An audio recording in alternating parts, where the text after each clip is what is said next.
Bismillahirrahmanirrahim. Nan bamunga ko the class 10 physics unit 10 simple harmonic motion and waves. Topic 10.3.1 time period T and frequency F of mass attached to a spring. Pada topic ke bamung sako the frequency of the time period equation barobar su खुदचा the mass attached to a spring no شروع کو pull the basic نه شروع کوم ک تاسو زموږ previous lecture نه کتل نو باغ کې ما کړی دي د هوک لا زموږ سره برابر ده -kx دا سره زموږ سره هوک لا equation دی بیا د نیوټن سیکنډ لا موږ ته دا پته ده چې f د برابر دی د m او د a f د څه برابر دی د m او د a سوري f اوس به موږ داسې کار وکړو چې equation 1 به کمپیر کړو د چا سره د equation نمبر 2 سره equation 1 به کمپیر کړو د equation 2 سره comparing دې کې لیکم comparing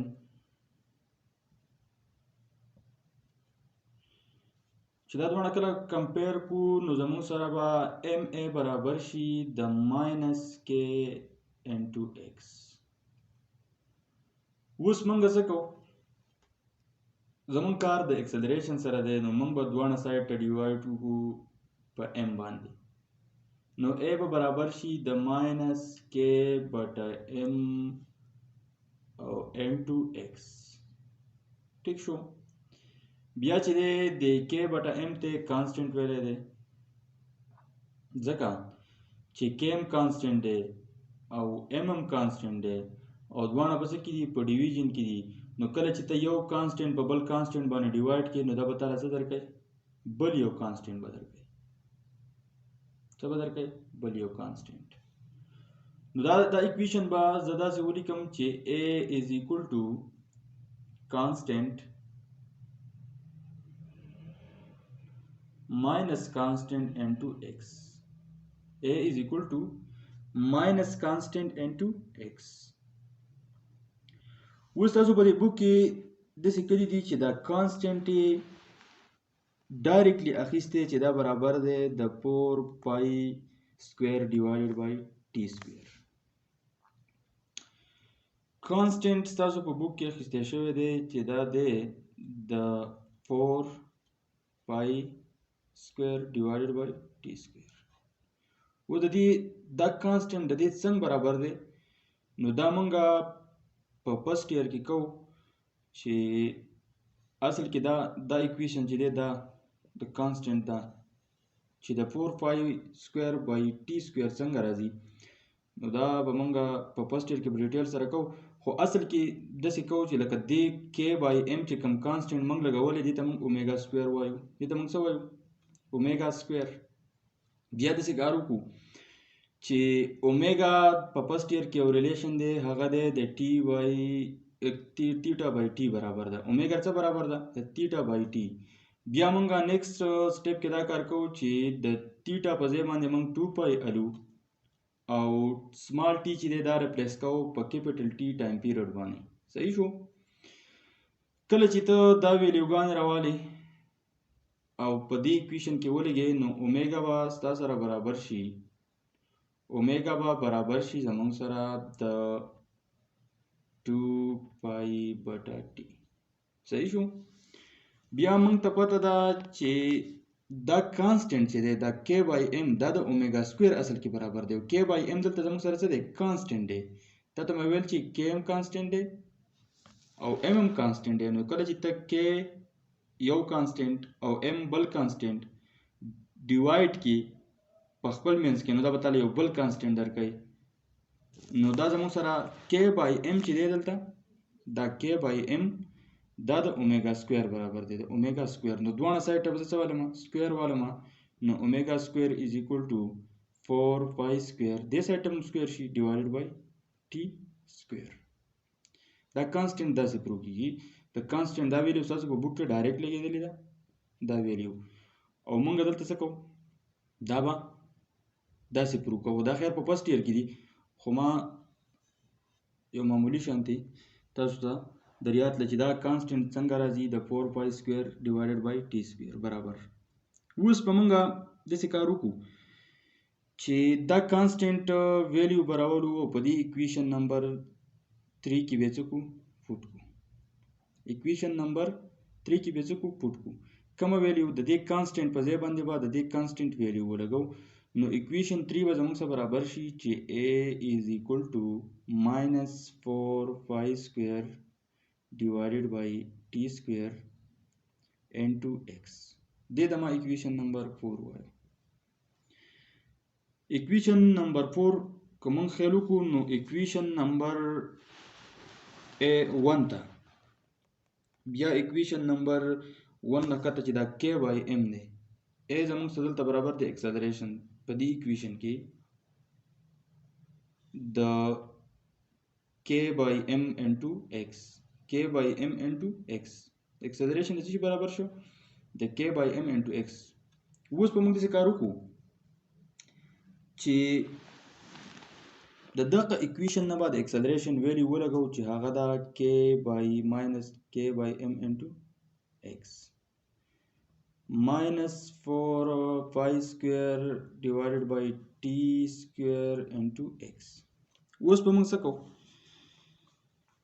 داسې کار به وکړو چې سمپلی د اکویشن نه دې سایډ ته چې کوم ټرمونه دي او د اکویشن نه دې سایډ ته چې کوم ټرمونه دي او هغه سیم دي نو هغه به څه کوو کینسل دا کینسل کا د دې سره دا کینسل کا د دې سره ټیک شو نو زموږ سره څه پاتې شو زموږ سره دا اکویشن داسې راځي چې k by m is equal to 4 pi square divided by t square دا اکویشن زموږ سره داسې راځي اوس به موږ څه کوو دا به د ټایم پیریډ د معلومولو لپاره دا اکویشن به موږ څه کوو ری ارینج کوو دا اکویشن به څه کوو ری ارینج کوو نو دا به څنګه ری ارینج کوو د دې نه به ټایم پیریډ څنګه راوباسو نو زو مخکې ګورو نو اکویشن k by m زموږ سره برابر دی د 4 pi square by t square دا اکویشن چې کله ته ری ارینج کی ری ارینج مطلب دا چې ټرمونه به څه کی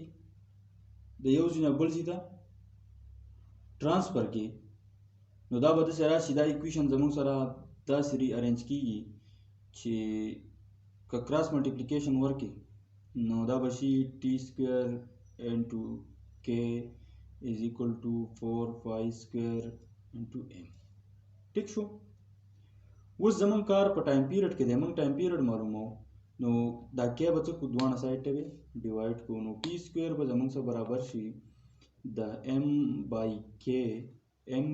k 4 pi square دا 4 pi square دی او دا زمون سره m by k دی دا د څه برابر دی د टी سکوير نو موږ له टी سکوير نه پکار موږ له سمپل ټایم پیریډ پکار دی टी پکار دی نو چې کله ته سکوير ختمه نو څه بکی دوه سایډ ته وسالي روټ په والی دوه سایډ ته وسالي روټ په والی نو چې کله ته روټ والی نو टी وستا سره برابر شي د انډر روټ m by k 4 pi square اوس دا m by k دا د روټ نه بهر نه وځي څه تی وځي د 4 pi square دا یاد ساته چې کله ته د 4 pi square روټ والی روټ نو هغه بس تاسو برابر شي د څه شي د 2 pi څه برابر شي د 2 pi چې ته کله د 4 pi square روټ والی بیا زموږ سره t برابر شو د m by k او 4 pi square انډر د روټ اوس چې کله دا موږ د انډر روټ نه بهر کو نو دا به زموږ سره راشي د 2 pi برابر بشي او انډر روټ په خپل ولګي او k چې دی دا به هم ولګي ځکه چې دا k by m by k چې دی m by k چې دی دا د روټ نه بهر نه وځي نو دا موږ سره کوو دا برابر دا زموږ سره څه اکویشن راغلی دا اکویشن زموږ سره راغلی د ټایم پیریډ څه شي د ټایم period the charge of mass attached to spring. سره لیدا زموږ سره ټایم پیریډ رالی د چا د ماس اټیچ ټو ا سپرینګ. اوس به موږ څه کوو؟ اوس به موږ ټایم پیریډ خو معلوم کوو، اوس به موږ فریکوینسي معلوموو. چې فریکوینسي معلوموو نو څه به وکړو؟ دا ایکویشن زموږ سره څه لپاره راغلی؟ د ټایم پیریډ لپاره. نو موږ ته پته ده چې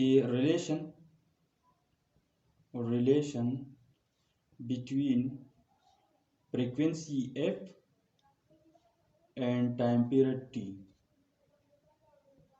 د فریکوینسي او د ټایم پیریډ په منځ کې ریلیشن دی چې دا دواړه یو بل ته څه دي؟ ریسیپروکل دي. فریکوینسي د 1/t برابر ده. اوس موږ څه وکړو؟ دا ویلیو برابرو د ټي دا ویلیو او سمپلی په دې اف والا ایکویشن کې به څه کو پټ کو. دا ویلیو برابرو او په دغه ایکویشن کې به څه کو پټ کو په دې کې. نو اف په زموږ سره برابر شي د 1/2 او بیا د زموږ سره m/k انډر روټ. اوس زموږ سره څه راځي؟ ډبل بټې راځي. څه راځي؟ ډبل بټې. نو دا به څه کو؟ الټه به کو. نو به څه کو؟ الټه به کو. نو دا به څه راشي؟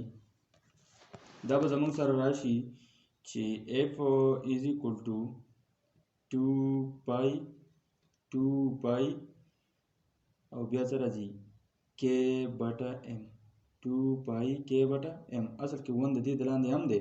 نو دا به څه شي؟ الټه به شي. چې کله دا الټه شي دینه به 2 pi جوړ شي او دلته k دی نو k به بره لاړ شي او m به کته راشي. نو f به زموږ سره برابر شي د 2 pi k بټه m انډر دی روټ. اوس چې دی دا ریلیشن د څه لپاره راغلی؟ سوري 1/2 به راشي. ځکه د دې د لاندې 1 دی. دا به څه راشي؟ 1/2 k by m. ځکه دا به داسې شي دا ایکویشن چې دا به زموږ سره الټه شي. واپس ورته ګورئ دا ایکویشن به څه شي؟ الټه شي. د دې په ځای باندې موږ څه ولګو؟ د ټایم پیریډ په ځای به ولګو 2 pi m/k انډر دی روټ. ټیک شو؟ اوس موږ دې کار کوو. دې د لاندې څه دی؟ 1 دی. ډبل بټې دي. چې کله ډبل بټې راشي نو څه کېږي؟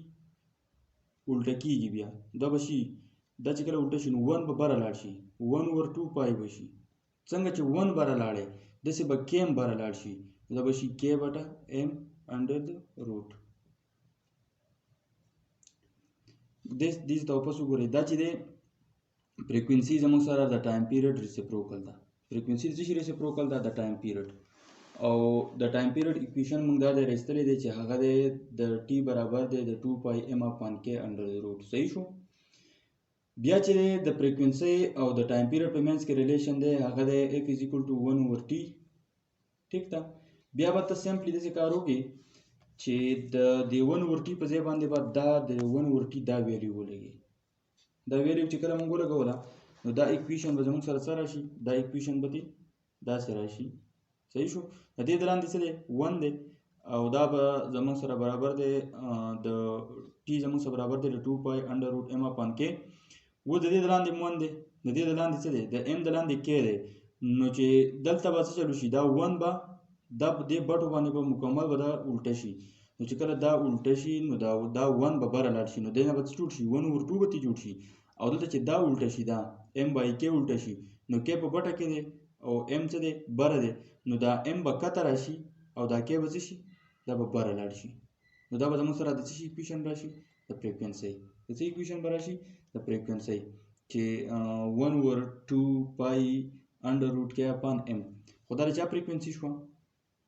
دا زموږ سره شوه frequency